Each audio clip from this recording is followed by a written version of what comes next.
Hello students, आज हम बहुलक ज्ञात करना सीखेंगे। प्रश्न है, निम्न बारंबारता बंटन से बहुलक ज्ञात कीजिए।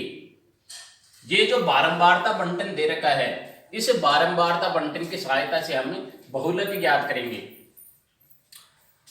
इस बारंबारता बंटन में ऊपर हमें वर्ग दे रखे हैं, ये वर्ग है 10 से 25 तक से, और नीचे Fi दे रखा है। Fi का मतलब होता है बारंबारता, ये बारंबारता है।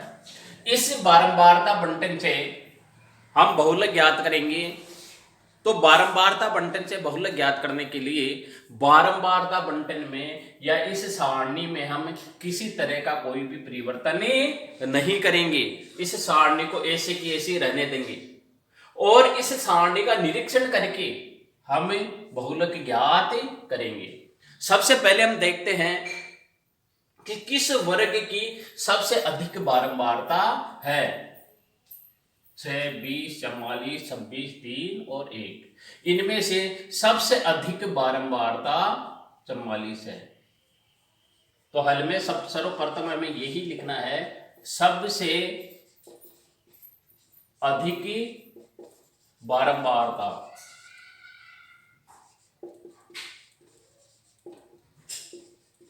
सबसे अधिक बारंबारता 44 है और ये वर्ग 40 से 55 की है।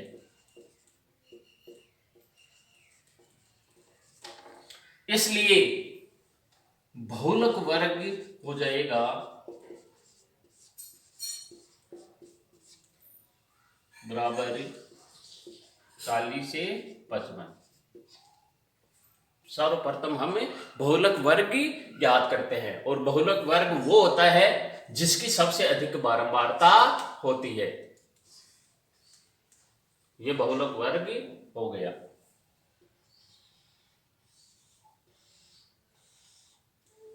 अब हम बहुलक के सूत्र से,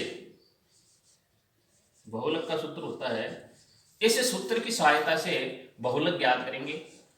L plus F1 minus F0 बटा 2F1 minus F0 minus F2 कोष्टक बंद गुणा H। हेलो स्टूडेंट्स, आज हम बहुलक ज्ञात करना सीखेंगे। प्रश्न है, निम्न बारंबारता बंटन से बहुलक ज्ञात कीजिए। ये जो बारंबारता बंटन दे रखा है, इस बारंबारता बंटन की सहायता से हम बहुलक ज्ञात करेंगे। इस बारंबारता बंटन में ऊपर हमें वर्ग दे रखे हैं, ये वर्ग है 10 से 25 तक से, और नीचे Fi दे रखा है। Fi का मतलब होता है बारंबारता, ये बारंबारता है। इस बारंबारता बंटन से हम बहुलक ज्ञात करेंगे। तो बारंबारता बंटन से बहुलक ज्ञात करने के लिए बारंबारता बंटन में या इस सारणी में हम किसी तरह का कोई भी परिवर्तन नहीं करेंगे। इस सारणी को ऐसे की ऐसे रहने देंगे और इस सारणी का निरीक्षण करके हम बहुलक ज्ञात करेंगे। सबसे पहले हम देखते हैं कि किस वर्ग की सबसे अधिक बारंबारता है। 6, 20, 44, 26, 3 और 1, इनमें से सबसे अधिक बारंबारता 44 है। तो हल में सर्वप्रथम हमें यही लिखना है, सबसे अधिक बारंबारता।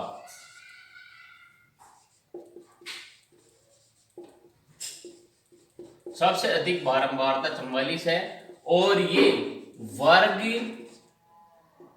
40 से 55 की है।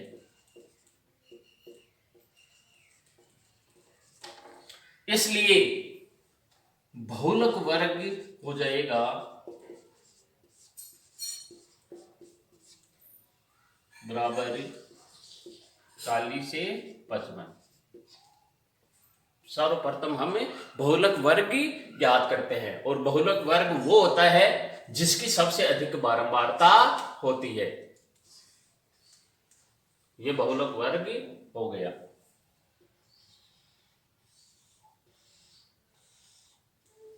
अब हम बहुलक के सूत्र से, बहुलक का सूत्र होता है, इस सूत्र की सहायता से बहुलक ज्ञात करेंगे। L plus F1 minus F0 बटा 2F1 minus F0 minus F2 कोष्टक बंद गुणा H। अब हमें इस सूत्र में जो ये L, F1, F0 और F2 तथा H दे रखा है, ये पता लगाना है कि यह क्या है। सर्वप्रथम हम L का पता लगाएंगे। L होता है बहुलक वर्ग की निम्न सीमा। यह बहुलक वर्ग है, इसकी ये निम्न सीमा, ये उच्च सीमा है, तो हमें यहां पर निम्न सीमा चाहिए, तो L बराबर हो जाएगा 40। बहुलक वर्ग की निम्न सीमा। F1 होता है बहुलक वर्ग की बारंबारता। ये जो बहुलक वर्ग है इसकी बारंबारता 44 है, इसलिए F1 हो जाएगा 44। F2 होता है बहुलक वर्ग से ठीक पहले के वर्ग की। ये बहुलक वर्ग है और इसके पहले का वर्ग है 25, 40, इसकी बारंबारता F2 होगा, सॉरी F0 होगा। F0 होगा 20 और F2 होगा बहुलक वर्ग से ठीक बाद के वर्ग की बारंबारता। ये F2 हो जाएगा, ये F0 है, बराबर 26। H होता है बहुलक वर्ग का अंतराल। 55 में से हम 40 घटाएंगे तो H आ जाएगा 15। इस प्रकार हमने L, F1, F0, F2 और H का मान ज्ञात कर लिया है। ये मान अब हम सूत्र में रख देंगे। L बराबर है 40 प्लस F1 है 44 माइनस F0 है 20 बटा 2F1 है यहां पर, तो 2 लिख देंगे और F1 2 से गुणा हो रखा है इसलिए गुणा कर देंगे। 2 गुणा F1 का मान है 44, 2 गुणा 44 माइनस F0 का मान 20 है, 20 लिख देंगे, माइनस F2 का मान 26 है तो 26 लिख देंगे, गुणा H का मान 15 है तो ये 15। अब सर्वप्रथम हम इस कोष्टक को हल करेंगे। कोष्टक हल करना बहुत आसान है। 44 में से 20 घटा देंगे तो आ जाएंगे 24। 44 में से 20 घटाएंगे तो कितने आएंगे? 24 आ जाएंगे। बट्टे के जो नीचे है 44 को 2 से गुणा करना है तो 88 आ जाएंगे। 88 में से हमें 20 और 26 घटाने हैं, यानी 88 में से हमें 44 घटाने हैं तो 42 आ गए। तो इस प्रकार कोष्टक को हल किया तो हमारे पास आ गए 24 बटा 42 गुणा 15। अब 24 को 15 से गुणा करेंगे और उसमें 42 का भाग देंगे।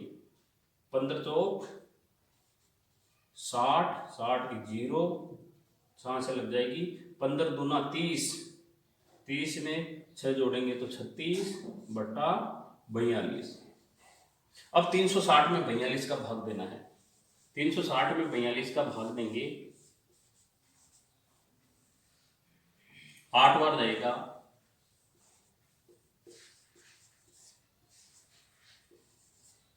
24 बच गए, पॉइंट लगा देंगे, 240 आ गए। अब 5 बार जाएगा,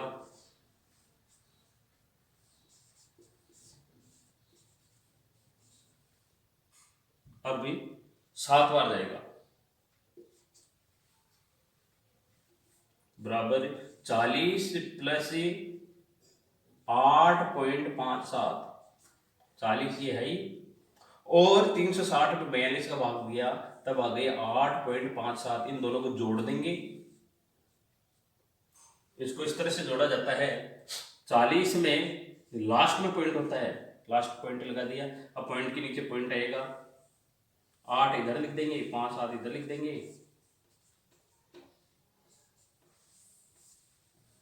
तो हमारे पास बहुलक आ गया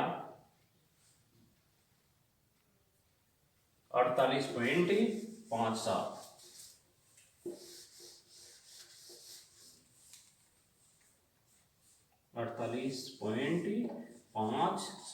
ये इसका बहुलक है और यही आंसर है। इस तरह से बहुलक ज्ञात करना ज्यादा कठिन नहीं है, बहुत ही सरल है। अब हमें इस सूत्र में जो ये L, Fn, F0 और F2 तथा H दे रखा है, ये पता लगाना है कि यह क्या है। सर्वप्रथम हम L का पता लगाएंगे। L होता है बहुलक वर्ग की निम्न सीमा। यह बहुलक वर्ग है, इसकी ये निम्न सीमा, ये उच्च सीमा है, तो हमें यहां पर निम्न सीमा चाहिए, तो L बराबर हो जाएगा 40, बहुलक वर्ग की निम्न सीमा।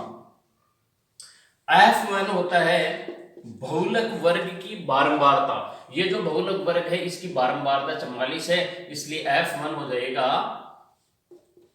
44।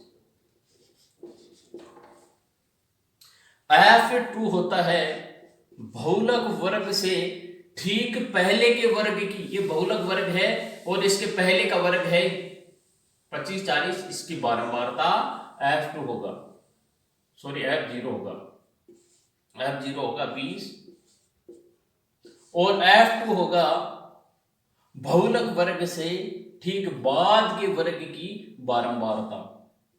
ये F2 हो जाएगा, ये F0 है, बराबर 26। H होता है बहुलक वर्ग का अंतराल। 55 में से हम 40 घटाएंगे तो H आ जाएगा 15। इस प्रकार हमने L, F1, F0, F2 और H का मान ज्ञात कर लिया है। ये मान अब हम सूत्र में रख देंगे। L बराबर है 40 प्लस F1 है 44 माइनस F0 है 20 बटा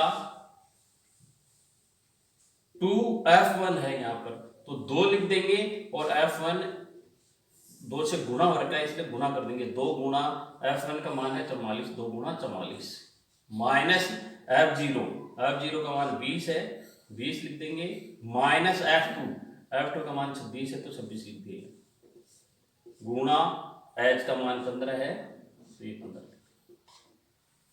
अब सर्वप्रथम हम इस कोष्टक को हल करेंगे। कोष्टक हल करना बहुत आसान है।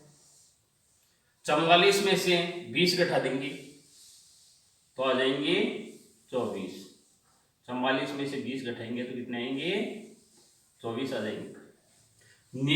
बट्टे के जो नीचे है 44 को 2 से गुणा करना है तो 88 आ जाएंगे।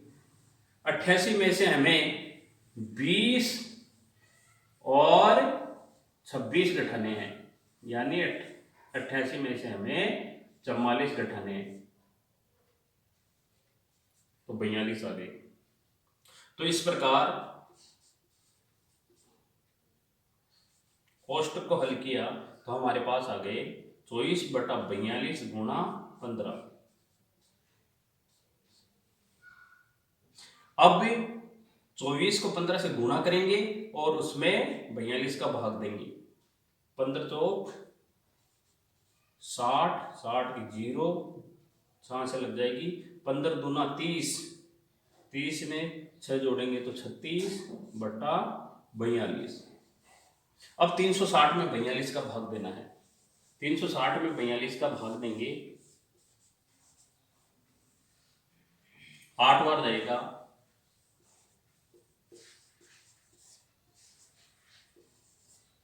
24 बच गए, पॉइंट लगा देंगे, 240 आ गए। अब 5 बार जाएगा,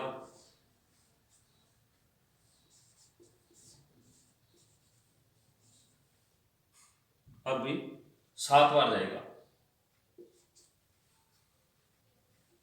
बराबर 40 प्लस 8.57, 40 ये है ही, और 360 पे 42 का भाग दिया, तब आ गई 8.57। इन दोनों को जोड़ देंगे, इसको इस तरह से जोड़ा जाता है।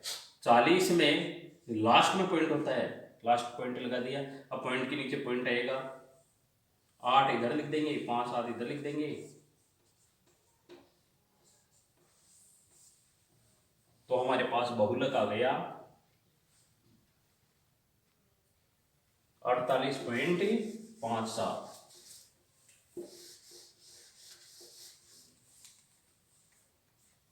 48.57 ये इसका बहुलक है, और यही आंसर है। इस तरह से बहुलक ज्ञात करना ज़्यादा कठिन नहीं है, बहुत ही सरल है।